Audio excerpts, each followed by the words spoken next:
প্ৰিয় দৰ্শক আমি এইবাৰ মঞ্চলৈ আমন্ত্ৰণ জনাইছোঁ অসমৰ লোক সংস্কৃতিৰ লগত ওতঃপ্ৰোতভাৱে জড়িত হৈ থকা এগৰাকী মাটিৰ শিল্পী মহেন্দ্ৰ চুতীয়া ডাঙৰীয়া আমাৰ আমন্ত্ৰণ ৰক্ষা কৰি তেখেতে আমাৰ মাজত উপস্থিত হৈছেহি তেখেতক মঞ্চলৈ আহিবলৈ অনুৰোধ জনাইছোঁ তেখেতক মঞ্চলৈ আগুৱাই নিব দ্য নিউজ প্লাছৰ পৰিয়ালৰ বংকিম ঠাকুৰ ডাঙৰীয়া আৰু আমাৰ নিউজ চেনেলৰ editorial advisor Dr. Dayananda Pathak sir. Also, we have prepared a special video and audio presentation that highlight his incredible contributions and journey to his faith. অসমীয়া সংস্কৃতিৰ অতি চিনাকি নাম হৈছে মহেন্দ্ৰ চুতীয়া ওজা। লোকবাদ্যৰ চিনাকি নাম মহেন্দ্ৰ চুতীয়া ওজা। 1964 চনৰ 22 ছেপ্টেম্বৰত তিতাবৰত জন্মগ্ৰহণ কৰা চুতীয়াৰ ঢোলৰ ওজা হিচাপে অসম বিখ্যাত হোৱাৰ লগতে বিশ্ব দৰবাৰত অসমীয়া লোকবাদ্য চিনাকি কৰাই দিয়াৰ ক্ষেত্ৰত তেওঁৰ আছে অনবদ্য অৱদান। দিল্লী, ভূপাল, উত্তৰ প্ৰদেশ, কলকাতা, পাঞ্জাব, হাৰিয়ানা, মেঘালয়, নাগালেণ্ড আদিত ঢোলবাদন কৰি জনপ্ৰিয়তা অৰ্জন কৰিবলৈ তেখেত সক্ষম হৈছে।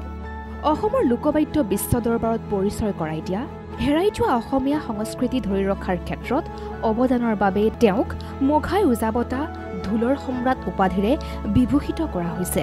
যুৱ প্ৰজন্মৰ মাজত ঢোলবাদনক জনপ্ৰিয় কৰা অসমীয়া সংস্কৃতিৰ ধ্বজাবাহক চুতীয়াক দ্য নিউজ প্লাছৰ তৰফৰ পৰা তেখেতে আগবঢ়োৱা অৱদানৰ বাবে পাৰ্চনেলিটি অৱ দ্য ইয়েৰ 2023 বঁটা প্ৰদান কৰিবলৈ পাই আমি সুখী। ধন্যবাদ। আমি মহেন্দ্ৰ চুতীয়া ডাঙৰীয়াক অকণমান মৰম যাচিব বিচাৰিছোঁ। আমি পুনৰবাৰ অসম বিধানসভাৰ সন্মানীয় উপাধ্যক্ষক অকণমান কষ্ট দিব বিচাৰিছোঁ।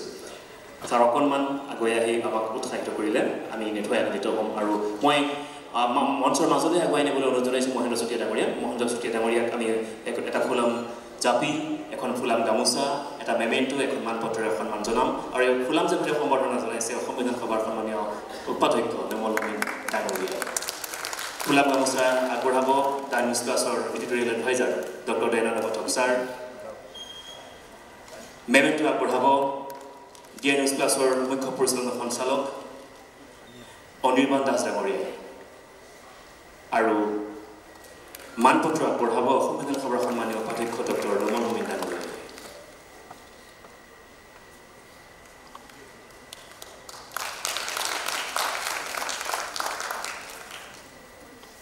ধন্যবাদ জনাইছোঁ। মই শ্ৰদ্ধাৰ মহেন্দ্ৰ চুতীয়া ডাঙৰীয়াক তেওঁৰ বৰ্ণাল জীৱন পৰিক্ৰমাক সামৰি চমুকৈ দুআষাৰ ক'বৰ বাবে অনুৰোধ জনাইছোঁ। নমস্কাৰ।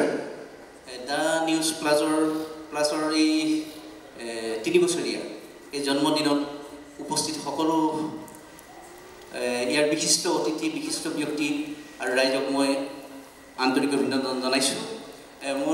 মই এজন সঁচা অৰ্থত ক'বলৈ গ'লে এজন কৃষক পৰিয়ালৰ এখন গাঁৱত থাকোঁ। এতিয়াও মই গাঁৱতে থাকোঁ, তিতাবৰৰ এখন ভিতৰুৱা গাঁৱত। আৰু ঢোলৰ লগত মোৰ ওতঃপ্ৰোতৰ সম্পৰ্ক মানে মোৰ গোটেই বংশ পৰিয়ালে লোকশিল্পী, কোনোবাই খোল বজায়, কোনোবাই ঢোল বজায়, বাঁহী বজায়, পেঁপা বজায়। সৰুৰ পৰাই ঢোলৰ প্ৰতি আকৃষ্ট হ'লোঁ।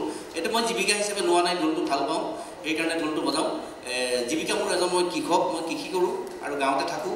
আৰু কৃষি যেতিয়া খুব লহপহকৈ বাঢ়ি উঠে তেতিয়া মনটো ভাল লাগে, তেতিয়া কাঠত ঢোলটো লওঁ আৰু মাজে মাজে মই ঘৰতো ঢোলটো বজাওঁ।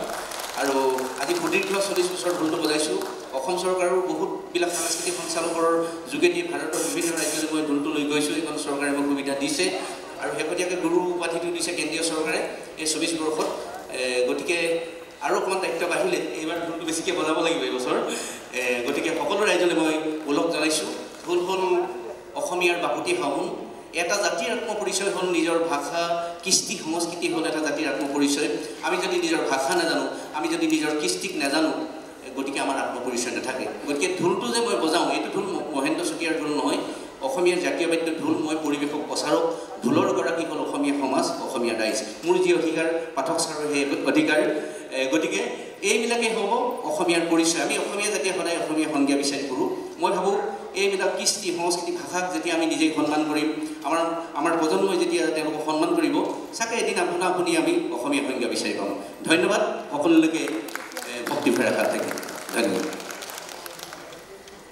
যিকোনো খবৰৰ বাবে যোগাযোগ কৰক আমাৰ এই নম্বৰত 7099017330 আৰু 7099017110